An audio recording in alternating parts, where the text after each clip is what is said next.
Ikaw ba ay puno ng problema sa buhay at gusto mo nang matapos ang lahat at mawala na ang mga problemang kinakaharap mo? Hindi po masama ang ganyang isipan. Sa banal na kasulatan actually ay may ganyan ding nakasulat pero hindi dahil sa problema, kundi dahil sa kagustuhan na makamit ang pangako ni Jesus. Sabi kasi sa Apokalipsis 22:20, no? Ang nagpapatotoo sa mga bagay na ito ay nagsasabi, tunay na ako'y darating na madali. Siya nawa, amen, o pumarito ka, Panginoong Hesus. Ipinangako ni Jesus ang kanyang tiyak at malapit na pagbabalik. At ang bayan ng Diyos ay tumutugon ng may pananampalataya, kahandaan at pananabik. Hindi ho nagtatapos ang Apokalipsis sa mga halimaw o mga hatol o mga babala. Ito po ay nagtatapos sa isang persona. Si Jesus, ang isang pangako. No? Ang huling naitala ng salita ng ating Panginoong Kristo ay nakasulat doon ay hindi tungkol sa kautusan o sa paghatol. No? Ang pinakahuling tala po ay tungkol sa kanyang pagbabalik. Ang sabi doon, tunay na ako'y darating na madali. At tayo naman, ang iglesia ay tumutugon at hindi ho natatakot, kundi tayo ay tumugon na may pananabik na sinasabing, oo, pumarito ka, Panginoong Jesus. Ang sabi sa aklat na Great Controversy, page 299, ang pagdating ng Panginoon ay sa lahat ng panahon naging pag-asa ng kanyang mga tunay na tagasunod.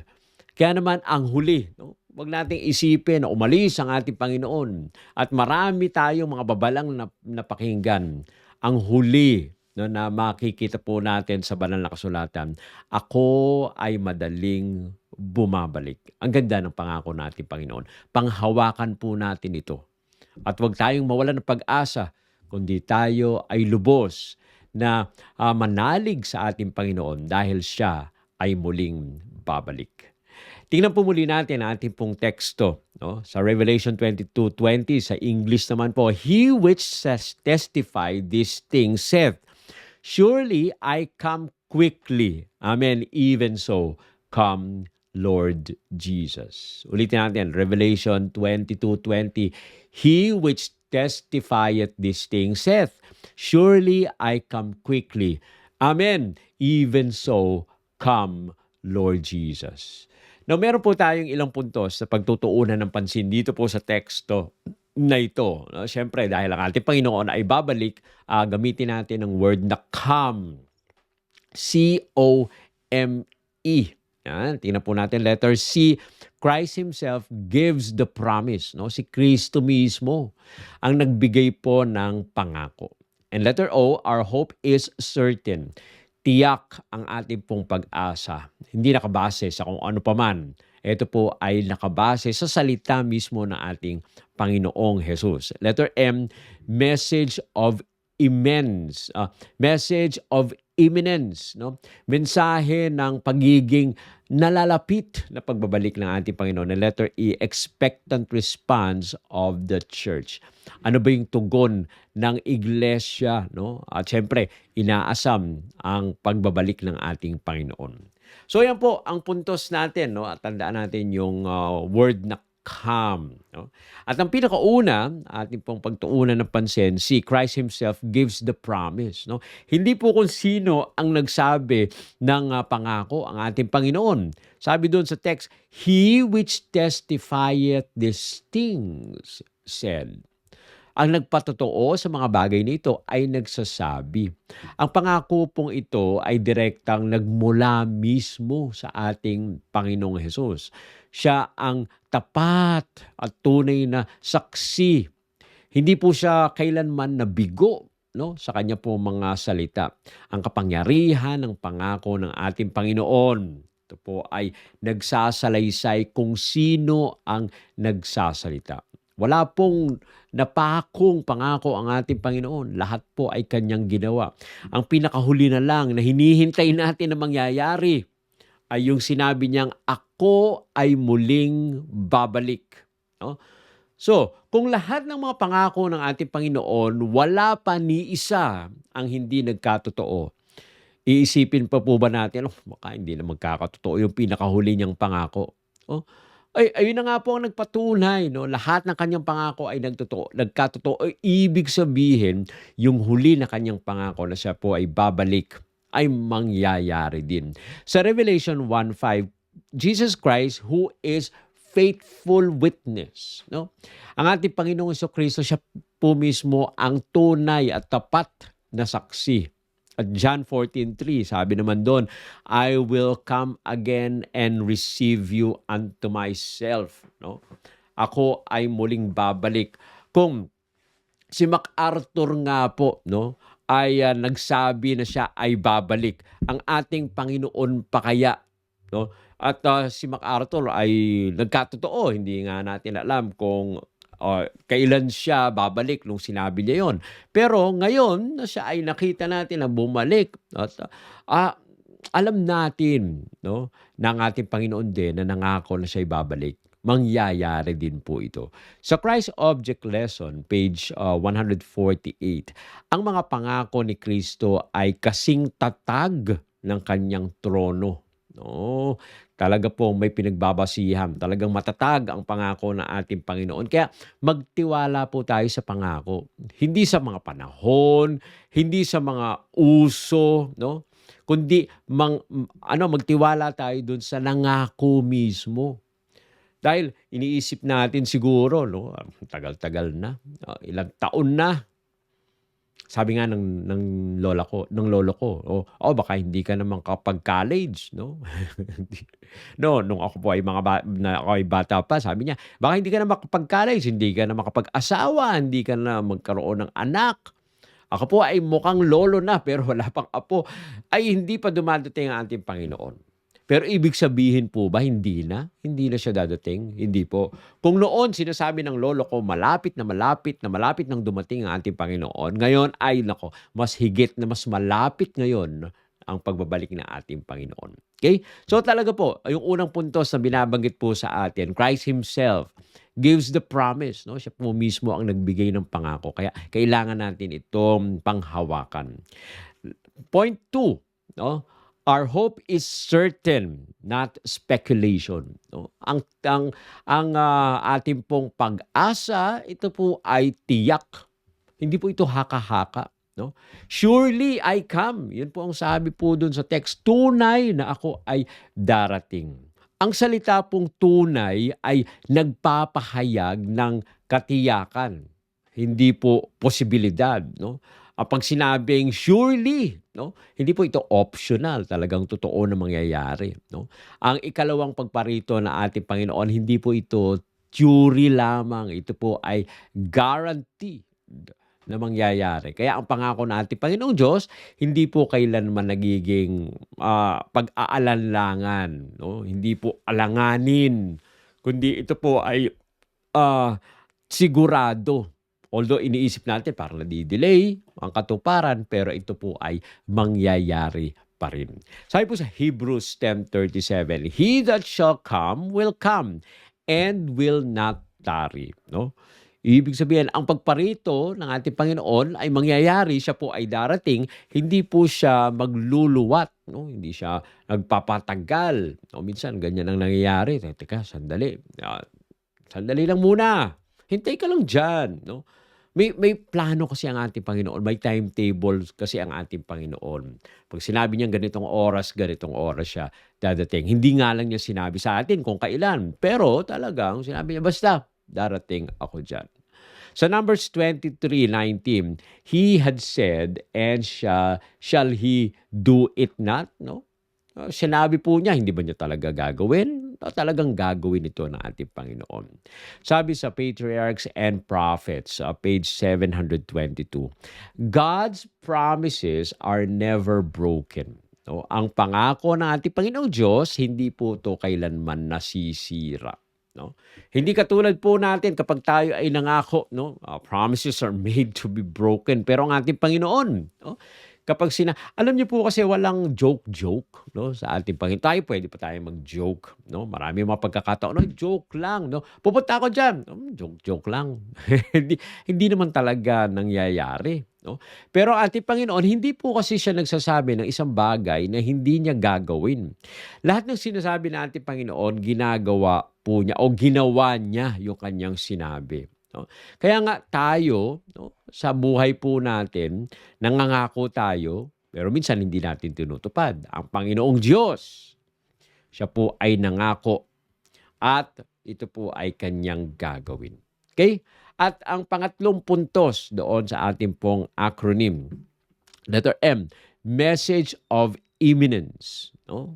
Quickly ang binabanggit. Ang mensahe na pagiging malapit na ito po ay madali. Ang sabi po doon ay come quickly. No? Ako ay darating ng madali. Pero ba't iniisip natin parang hindi nagtatagal? Gusto natin oro mismo, ayan na. No? Ang madali ay tumutukoy po sa katiyakan at bigla ang pagdating. Hindi po yung pagkaantala. No? Ibig sabihin, mabilis na dumadating ang ating Panginoon. Doon sa oras na dapat po siyang dadating, ay mabilis po siyang dumarating. Ang oras ng Diyos, ito po ay sakdal. No? Hindi po ito tila mabagal sa ating paningin. Ito po ang pagbabalik ng ating Panginoon ay di inaasahan. Pero eksaktong nasa tamang panahon. Tayo, hindi natin inaasahan na darating ngayon o bukas ang pagbabalik ng ating Panginoon. Pero talagang mangyayari na darating ang ating Panginoon. Hindi po natin kailangan magduda sa ating Panginoon. Nandyan. No? Ito ay mangyayari sa ating pong panahon. Sa 1 Peter 3:9, the Lord is not slack concerning His promise. No? Ang ating Panginoon hindi magluluwat, no, sa kanyang pangako. Hindi po siya parang nagdadalawang isip, no, sa kanyang pangako. Ito po ay mangyayari dahil ito ay sinabi ng ating Panginoon. At siya ang panawagan sa atin ng ating Panginoon ay makikita natin sa Matthew 22:44. Be ye also ready, no? Kayo rin ay maging handa, no? Maging handa daw tayo sa pagbabalik ng ating Panginoon. Alam niyo po, no, yung pagbabalik ng ating Panginoon ay merong timetable yan. Yung sinabing mabilis at nagmamadali, ibig sabihin, nagmamadali na siya pero ang tagal pa rin, no? Minsan tayo po ay ngayon ay meron tayong mga gadgets, no? Noon ay hindi natin alam kung nasaan na, no? Ngayon kung meron kayong phone na meron naka-connect kayo doon sa data, no? Ngayon alam niyo kung nasaan yung anak ninyo, for example, o yung asawa ninyo o yung pamilya ninyo. Meron pa tayong tinatawag na mga AirTags, no?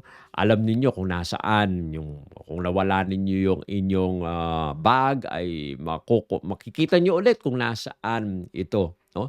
Kapagka ang inyong kapamilya o inyong mahal sa buhay ay padating, usually hindi na natin sinasabi, "Oh, anong oras ka ba dadating?" No? Basta darating ako diyan. O ngayon makikita niyo na kung nasaan na siya. Sa cellphone, no? Nagbi-blink yun na gano'n. Nandiyan na siya sa Marilao. Nandiyan na siya sa may Bukawi na, sa toll gate. Malapit na, 1 minute na lang yan, 2 minutes. Alam na natin. Hindi na natin kailangan tanong, nasaan ka na ba? Basta nandito na ako. Minsan nagsisinungaling pa yung iba. No, sasabihin, nasaan ka na ba? Nandito na ako. Traffic eh. No? Kahit hindi naman traffic. Kaya nga minsan, no, kapag kayo ay nasa jeep, no, at kayo ay nandoon, nagbabiyahe kayo, merong sumagot na telepono at tinatanong siya kung nasaan na siya.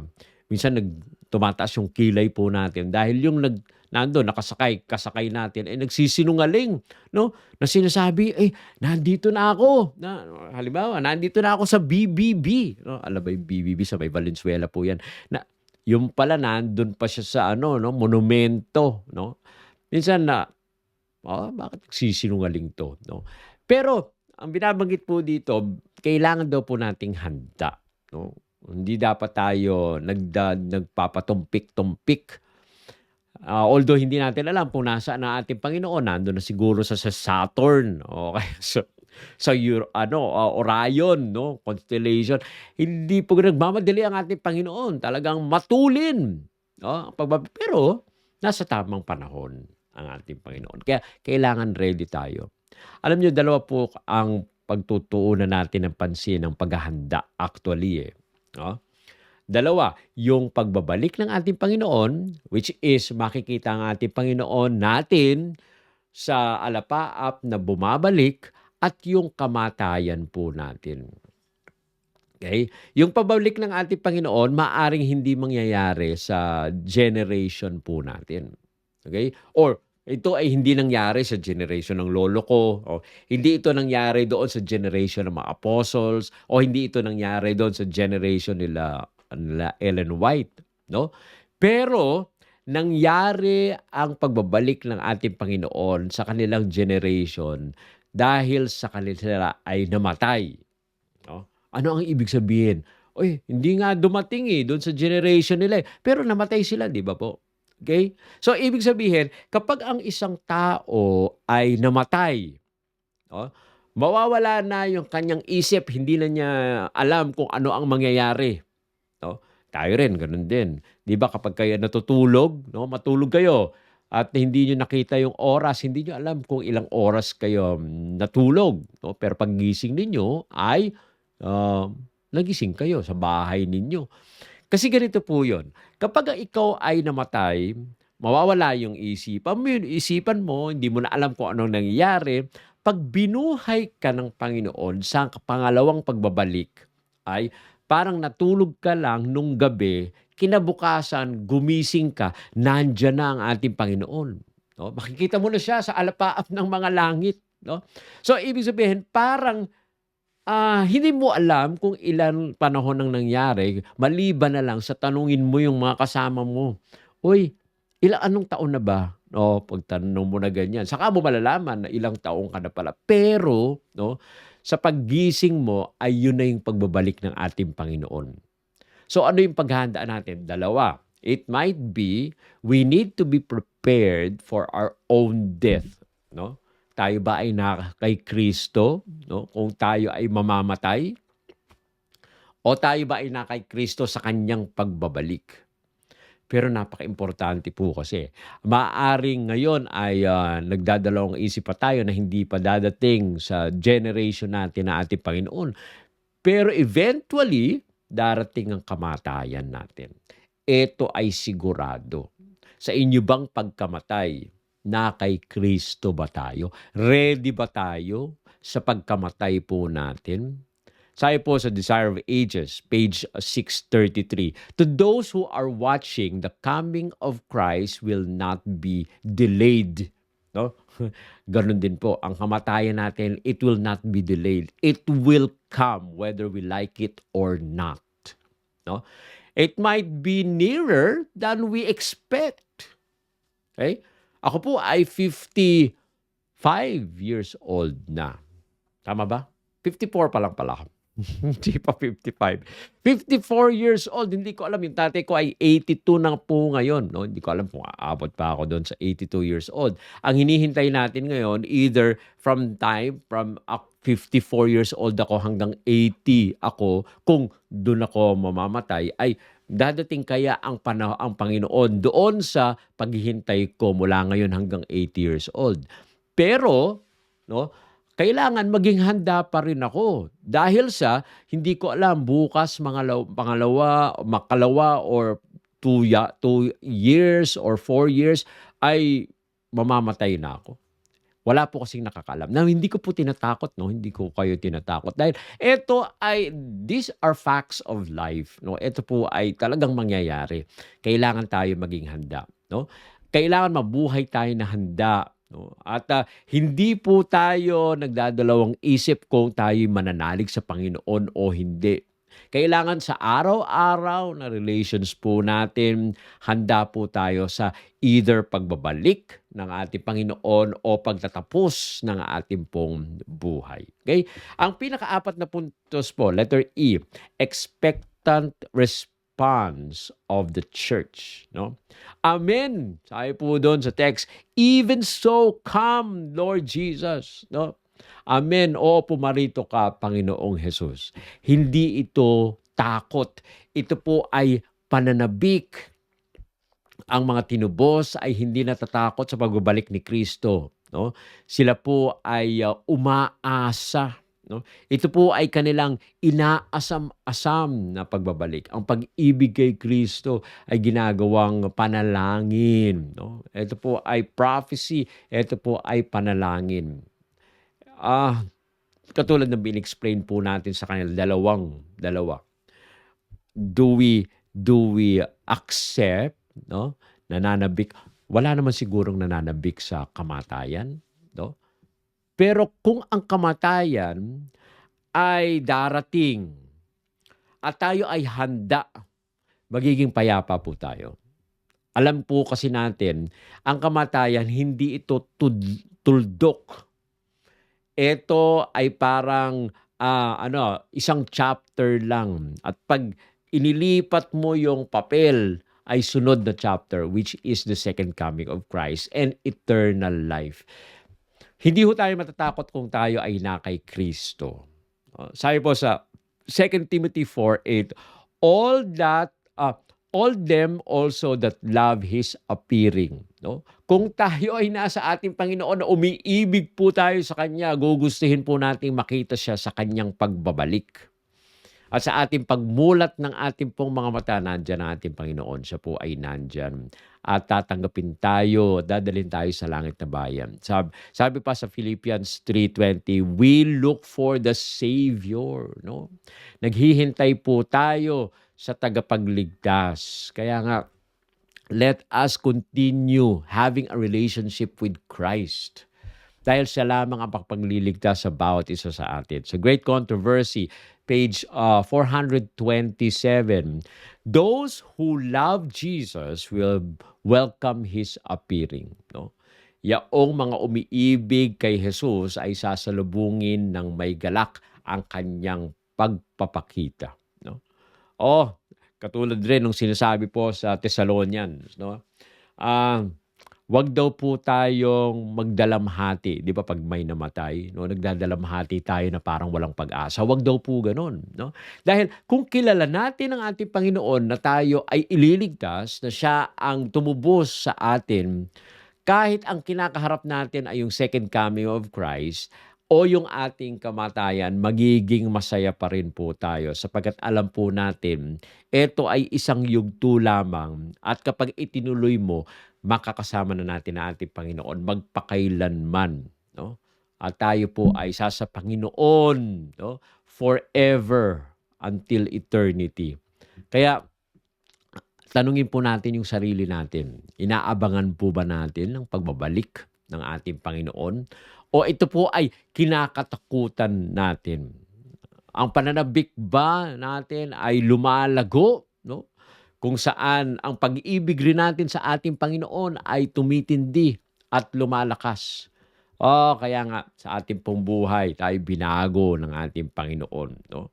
Tayo po ay siya ay nagbibigay ng pag-asa sa ating pong buhay.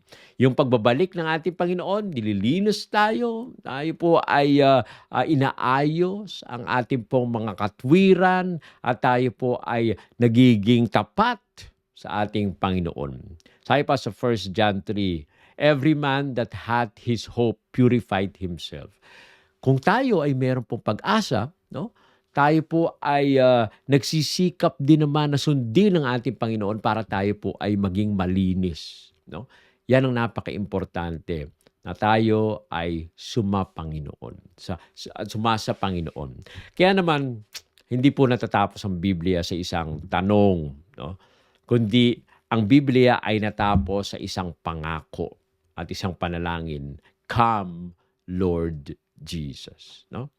At tingnan po muna natin yung ulitin natin yung puntos. Letter C, O, M, E. We have 4 points. No? Letter C, Christ Himself gives the promise. No? Tandaan po natin yan. Si Kristo mismo ang nangako. No? At alam kong susundin niya ang pangako.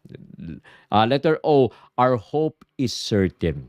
Tiyak ang pangako ng ating Panginoon. Ito po ay mangyayari. And letter M, message of imminence. No? Ang pagbabalik ng ating Panginoon, ang mensahe ay nalalapit. And letter E, expectant response of the church. Ano yung naging tugon po natin? Inaasam natin ang pagbabalik ng ating Panginoon. Si Jesus mismo ang tunay nagsabi, ako ay darating na madali. No? At ang iglesia naman ay sumagot, oo, pumarito ka, Panginoong Jesus. Isang nobya ang hindi po natakot sa araw ng kanyang kasal. Siya po ay naghahanda na may kagalakan. Dahil alam niya na mahal siya ng kanyang nobyo. Ganon din ang ating Panginoon. Hindi po tayo naghihintay sa kapahamakan po natin. Hindi tayo naghihintay na may takot. No? Naghihintay po tayo sa kaligtasan. No? Tayo po ay namumuhay na handa. Nananalangin tayo araw-araw na sinasabing, Panginoon, dumating ka, siya nawa. Patuloy po nating panghawakan ang pangako ng ating Panginoon. Tayo po'y manalangin. Maraming banal Diyos na nasa mga langit. Nandito po ang inyong mga anak. Patuloy po kaming umaasa na kayo ang kasama po namin. At kami ay naghihintay sa inyong pangalawang pagdating. Dahil kayo ang nangako, kami ay matatag na umaasa na gagawin ninyo ang inyong pangako. Patatagin nawa po kami, palakasin, at ang pananampalataya ay patuloy na pagtibayin sapagat kayo ang kasama po namin.